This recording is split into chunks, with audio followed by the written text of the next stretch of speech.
अस्सलामुअलैकुम। मोहम्मद अज़ीज़ सिद्दीक़ अपने programme mess views के साथ हाज़िर ख़िदमत है।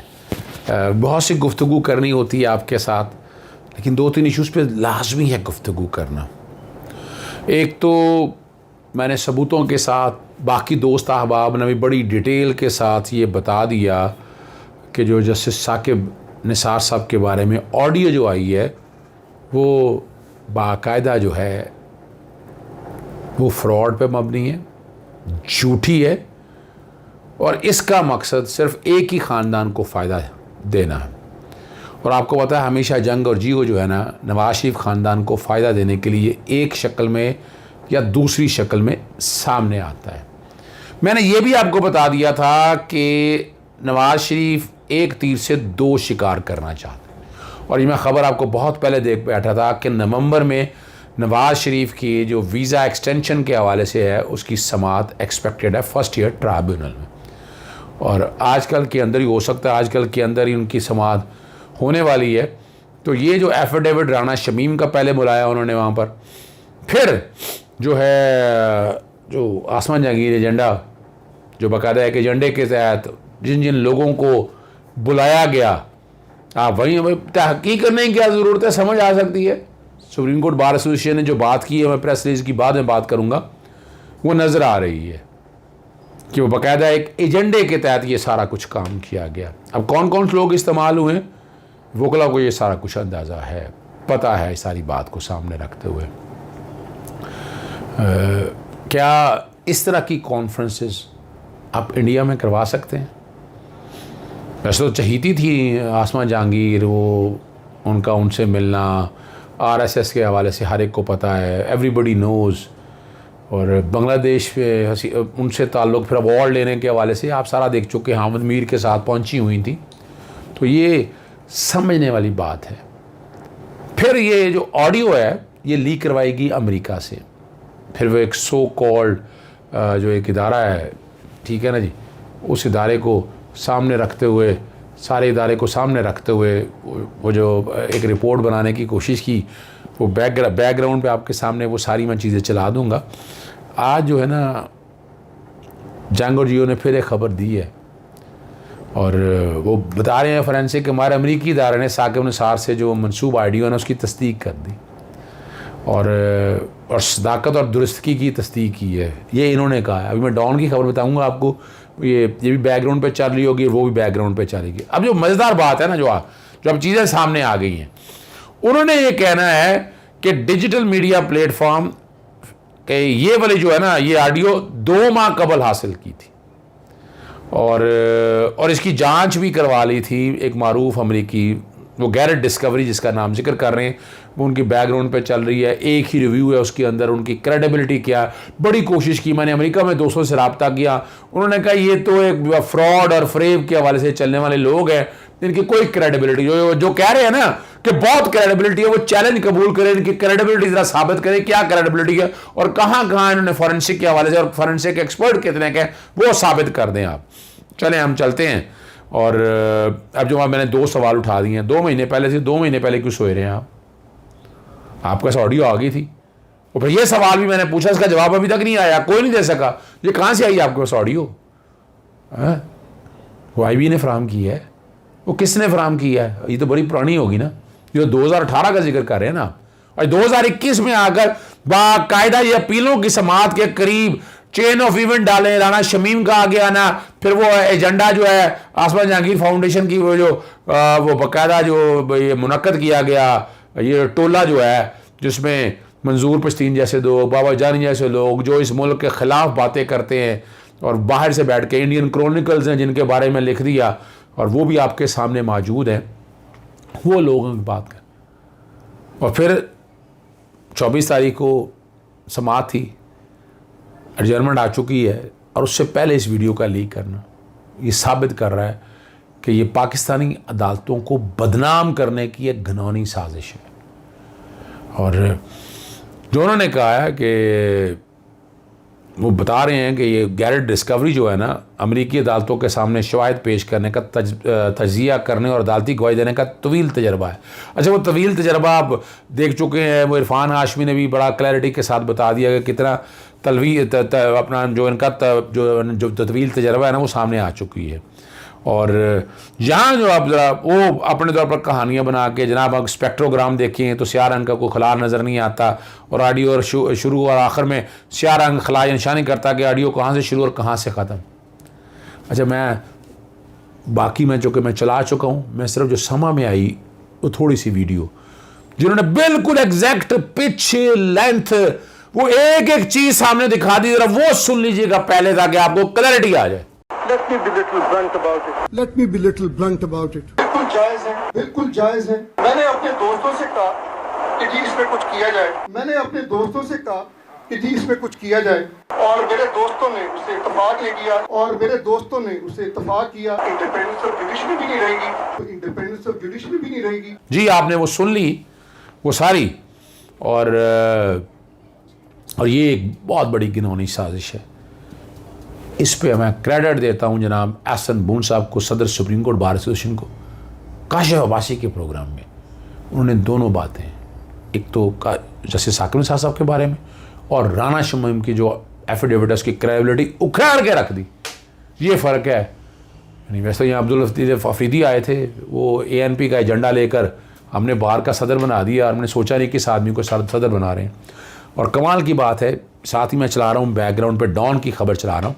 Forensic firms urges permission to share tape shapes, हमने तो कहा था लाए ना, टेप स्कैंडल के हवाले से आए। और डॉन के जो रिपोर्टर हैं और उन्होंने जो रब्ता किया अनवर इकबाल ने वहाँ, और उन्होंने टेप के हवाले में उन्होंने कहा उन्होंने काम ज़रूर किया है फैक्ट फोकस के हवाले से, लेकिन जो मज़ेदार बात उन्होंने कही है, उन्होंने कहा है when Dawn asked Fact Focus if Garrett Discovery also determined this was a genuine audio tape of a conversation between two persons. ये दो अफराद के बयान क्या वाकई जेन्युइन है। They said they never made any claim about the authenticity of the conversation, को जो कुछ भी है उसकी ऑथेंटिसिटी के बारे में हम कोई बात नहीं करते। The forensic was about the tape not was a two person, के दो बंदों के बारे में थी, टेप के बारे में थी। Although the first voice is that of mister Nisar, we don't know the second person. भाई वो तो समा ने वो आपके सामने वो एक तकरीब के अंदर खिताब करते हुए लफ्ज़ ब लफ्ज़ चला दिया, अब क्या डाउट रहेंगे। तो ये डॉन ने भी चपेट मार दी है इनके ऊपर। और यहाँ एक बड़ी ज़बरदस्त बात है, यहाँ कह रहे हैं कि आप इसकी इंक्वायरी करें, अरशद मलिक के केस की और राना शमीम की करें।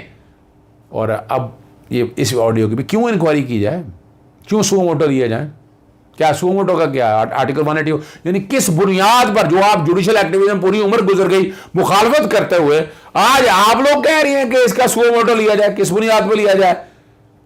कोई कानूनी और आईनी बात बताएं आप। आर्टिकल 184 बैकग्राउंड में मैं चला देता हूं समझने के लिए कौन सा मैटर है पब्लिक इंपॉर्टेंस है इसके अंदर। और अदालत क्यों ले एक झूठी चीज़, झूठी के अगेंस्ट FIA, मैंने ट्वीट किया कि FIA बाकायदा अंडर द पीका एक्ट जो है ना इस पर कार्रवाई करे, और है कार्रवाई करनी चाहिए, याद रखिएगा। और अरशद मलिक के बारे में फिर वो मैं PLD सुप्रीम कोर्ट 2019 642 मैं साइड पे चला देता हूँ, जिसमें अगर ये वाकई इसकी ऑथेंटिसिटी थी, ये जेन्युइन थी, अगर ये वाकई जेन्युइन थी तो ये चलनी चाहिए थी ना, इसकी जेन्युइननेस देखनी चाहिए थी ना। अरशद मलिक की बात कर रहा हूँ मैं, वो फोरेंसिक तो करा नहीं सके आप, फिर वो किसी अदालत में नहीं ले जा सके आप, या बता दें हम किसी अदालत में लेकर गए, आप किसी अदालत नहीं लेकर गए, ये रिकॉर्ड की चीज़ें हैं सारी। फिर यहीं बात ख़त्म नहीं होती है, फिर उसका वो कैसे उसको अटैच कैसे करेंगे कि अगर ये लफ्ज़ सही भी कहे हैं तो ये लफ्ज़ ठीक थे, ये भी समझने की बात है। तो ये पॉइंट भी उनका गिर गया है, ये भी याद रखिएगा। किसी जगह पहले नहीं आई, ये बात नहीं है, इस पर यकीनन FIA कर रही है, FIA ने नासिर भट्ट वाले केस में कार्रवाई कर रही है, और ये भागे हुए हैं सारे। और इसमें बारे में FIA है, और कोई ज़रूरत नहीं है सुओ मोटो आज खुद नोटिस। किस लिए भाई? चले मैं मान लूँ फ़र्ज़ करें for the sake of argument, मैंने पब्लिक न्यूज़ में गुफ्तगू करते कि अगर वो क्लिप मिल गया तो अभी चला देंगे क्लिप आपका। और मैंने चैनल 5 भी गुफ्तगू की है, वो भी अगर प्रोग्राम चल गया हुआ तो बैकग्राउंड पे चल सका तो टीम इतने अरसे में चला देगी, वरना मेरी गुफ्तगू यहीं से कंटिन्यू आप समझिएगा। मुबैना ऑडियो कॉल सामने आई है साबिक चीफ जस्टिस साहब के इस हवाले से। मैं आपसे जानना ही चाहता हूँ कि एक जो तासुर है जिसका बार बार हर जगह जिक्र है, और मैं भी हमारे हर गेस्ट से मल्टीपल टाइम ये पूछ रहा हूँ कि आप भी मुझे बताइए आपकी क्या राय है, क्या कोई प्रेशर है जो बिल्ड किए जाने की कोशिश की जा रही है आफ्टर सो लॉन्ग इस कॉल का सामने आ जाना, और within span of week और 10 डेज़ 2 मरतबा जो है एक ही शख्स के ऊपर, former chief justice Saqib Nisar के ऊपर बार बार जो है वो अटैक किया जाना, या उनके फैसलों या उनके माजी या उनके रैकेट के हवाले से उंगलियां उठाना। What is going on, what is your take sir? अच्छा देखिए, मैं जो कि पुराना कुछ चीज़ों को बड़ी अच्छी तरह जानता हूँ, इनकी तारीख जो है ना हर एक के सामने है। सुप्रीम कोर्ट पे हमला करना आपको याद होगा सजाद अली शाह के दौर में, और उसके बाद जिस तरह मलिक यूम की वीडियो सामने आ जाना। इस दफ़ा प्रॉब्लम ये हो गई कि इस दफ़ा जब इंसाफ मिला है और जो बड़ा बड़ा मेरिट के साथ, देखिए मैं आगे चलने से कबल एक बात तो बड़ा क्लैरिटी के साथ बता दूं कि इनके पास अगर सबूत थे तो वो सबूत आने चाहिए थे ना, मनी ट्रेल सामने आनी चाहिए थी। और तारीखी बात है 126 दिन सुप्रीम कोर्ट में हेयरिंग हुई, फिर 60 दिन के लिए JIT हेयरिंग हुई, वहां सबूत कोई नहीं, फिर 6 दिन सुप्रीम कोर्ट में आया जब डिस्क्वालीफाई किया कोई नहीं था, फिर मामला नैब में इंक्वायरी में गया, फिर नैब का इन्वेस्टिगेशन हुई, फिर ट्रायल हुआ। ट्रायल के अंदर भी कोई चीज इन्होंने दे नहीं सकी। देखे ना, एक बंदा बात करता है ना, दो मिसाल का तौर पर इनकी औकात माजरत के साथ ये है कि 1988-89 में जो मियां मोहम्मद शरीफ साहब है, इनके वाले साहब, वो 9,36,211 रुपए आमदन डिक्लेयर करते हैं। 9,36,000 कह रहा हूं मैं तो 9 अरब नहीं कह रहा। और वो ये रिकॉर्ड की बात है भाई, एक आदमी लाखों रुपए का, करोड़ों रुपए की, अरबों रुपए की आपकी जायदाद है, आपके पास मनी ट्रेल नहीं है। अब चलते हैं आगे की तरफ। अब ये हमारा ये एक वतीरा है कि असल बात है कि इन्होंने मिसाल के तौर पर एक ये केस था कि जिसमें उन्होंने सस्पेंशन कराई और बाहर भाग गए। दूसरे केस के अंदर मेरिट के ऊपर अल अजीजिया के अंदर मेरिट पे बेलें वापस ले ली, क्योंकि केस नहीं बनता था इनका। और वहाँ से मैंने बड़ी क्लैरिटी के साथ गुफ्तगू की है, और मैंने बड़ा वाज़ेह तौर पर कोई ज़रूरत नहीं है FIA इंक्वायरी करे, इन्वेस्टिगेशन करे, सुप्रीम कोर्ट को कोई ज़रूरत नहीं है इस सारे मसले में आज खुद नोटिस लेने की। और ये जो इल्ज़ाम हैं झूठे, ये तो सियासतदानों का काम है इल्ज़ाम लगाना। अगर हर चीज़ पर इल्ज़ाम लगाना फिर तो काम ख़त्म हो गया ना जी। और हम चलते हैं अब आपको आगे लेकर, और पंजाब असम्बली में अलाउंसेस की करारदाद जो है ना, रहीला खादम हुसैन पाकिस्तान मुस्लिम लीग नून की बहनों की तरह से हैं, अलाउंसेस में इजाफे की करारदाद मंजूर कर ली। यानी महंगाई में मुश्किल बातें बड़ी करते हैं ना, यहाँ बड़ी बातें होती है कि जनाब अदालत ने ऐसा कर दिया, उसने ऐसा कर दिया, तो आपने किस बुनियाद पे? तो सारे ही इकट्ठे हैं फिर सारे मसले में। मैंने उन्होंने कहा कि PI के किराए 3 से 4 गुना बढ़ चुके हैं, वज़ीर कानून फाइनेंस डिवीज़न से बात करें और अरकान के अलाउंस में इजाफा किया जाए। है ना जी, सारे ही इकट्ठे हो गए, काफ लीग भी इकट्ठी हो गई, PTI भी, पाकिस्तान पीपल्स पार्टी भी, वो खिदमत करने आए हैं, कौम की खिदमत करें, पैसों की फ़िक्र आपको क्यों पड़ गई है। और एक बड़ा अहम इशू है, इस्लामाबाद ने पुलिस ऑर्डर 2002 पर 30 रोज़ में मुकम्मल करने की हदायत कर दी, और अमल दरामद के केस की समाअत हुई और कहा पढ़ें वाकई दारुल-हुकूमत में लागू होना था, और कि 6 अगस्त 2019 को पुलिस ऑर्डर लागू होना था। लोकल गवर्नमेंट एक्ट 2015 में पुलिस ऑर्डर का जिक्र नहीं किया गया, और बेशक वो जिक्र ना करें अपने तौर पर, लेकिन ये दोनों अलग अलग हैं। 6 अगस्त 2015 से लोकल गवर्नमेंट ने ऑफिस संभाला है, तब से इस पर अमल दरामद होना है। 2015 से इस पर अमल दरामद नहीं हुआ है, ये अदालत के रिमार्क्स है कि पूरा का पूरा पुलिस का निज़ाम जो गैर कानूनी काम कर रही है। इस्लामाबाद इंतज़ामिया पुलिस ऑर्डर पर 2002 में अमल दरामद में नाकाम रही है। मौजूदा सेटअप में जो काम चल रहा है बादियों नज़र में गैर कानूनी है, और पुलिस ऑर्डर के तहत ही फोरम तश्कील करने की हदायत दी। और अगर पुलिस ऑर्डर पर अमल दरामद ना हुआ तो सेक्रेटरी दाखिला, चीफ कमिश्नर, IG इस्लामाबाद पेश हों, और 3 दिसंबर तक अदालत ने समाअत इसकी मुलतवी कर दी है। अब आता हूँ मैं आगे। जो मर्ज़ी कह ले, अब सुप्रीम कोर्ट बार एसोसिएशन की एक अपना सेक्रेटरी के से अपना एक प्रेस रिलीज जारी की गई है, लेकिन जो डैमेज करना था वो डैमेज कर दिया इन्होंने। इस्तेमाल हो गए हैं, सुप्रीम कोर्ट बार भी इस्तेमाल हो गया, पाकिस्तान बार काउंसिल भी इस्तेमाल हो चुकी है। वजाहती बयान में कहा है कि सुप्रीम कोर्ट बार एसोसिएशन का आसमा जहांगीर खान में मुकर्ररीन के नुक्ता नज़र की तौसीक नहीं करती है।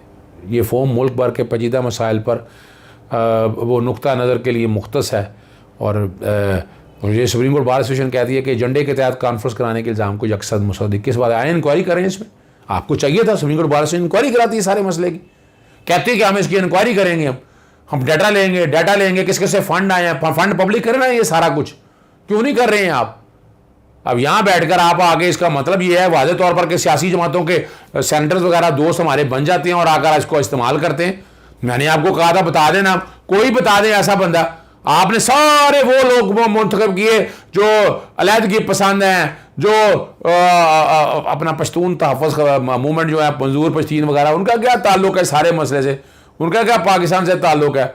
और इंडियन क्रॉनिकल से सारी उनके बारे में डिटेलें बता दी, मैं आपको बता चुका हूँ। और कॉन्फ्रेंस में किसी चीज़ को बुला कर ये मौका नहीं दिया गया कि वो कानून की खिलाफ वर्जी करे। तो और क्या हुआ है? तो आपने फिर आप किस बात के स्टेज से उतारते उसको? आप क्यों नहीं उतारा गया स्टेज से ऐसे बंदे को? क्यों नहीं उतारा गया आपने ऐसे स्टेज से ऐसे लोगों को? और आपने ऐसे गैर मुंतखब लोगों को बुलाया अपना, और वो अपने वो जो भी एजेंडा, सारे का सारा एजेंडा टोटल अगर मुझे मिल गया तो बैकग्राउंड में मैं चला दूंगा। आप यहां से ना स्पीकर कौन कौन है, यहां से आप समझ सकते हैं कि स्पीकर कौन कौन लोग थे। और जमहूरी तक इज़हार राय की आज़ादी बुनियादी जुज़ है। भैया आपको किसने कहा है? हम कब कह रहे हैं? लेकिन आप बैठ के वो आर्टिकल 19 की वायलेशन करे, आर्टिकल 19 भी बैकग्राउंड पे चल रहा है, वो उठाकर देख लीजिएगा। सारी की सारी कॉन्फ्रेंस में आपने आर्टिकल 19 की खिलाफवर्जी की है।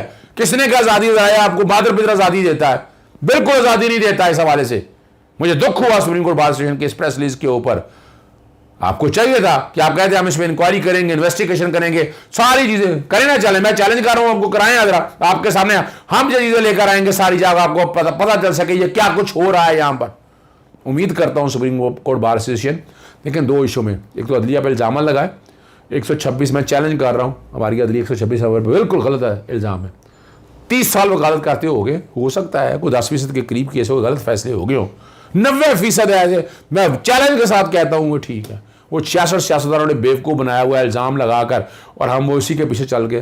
तबाही के निज़ाम की जिम्मेदारी इन्हीं सियासतदानों की है कि एग्जेक्टिव का निज़ाम इन्होंने ठीक नहीं किया। बहरहाल, और इजाज़त चाहूँगा। अस्सलाम वालेकुम, अल्लाह हाफ़िज़, पाकिस्तान जिंदाबाद।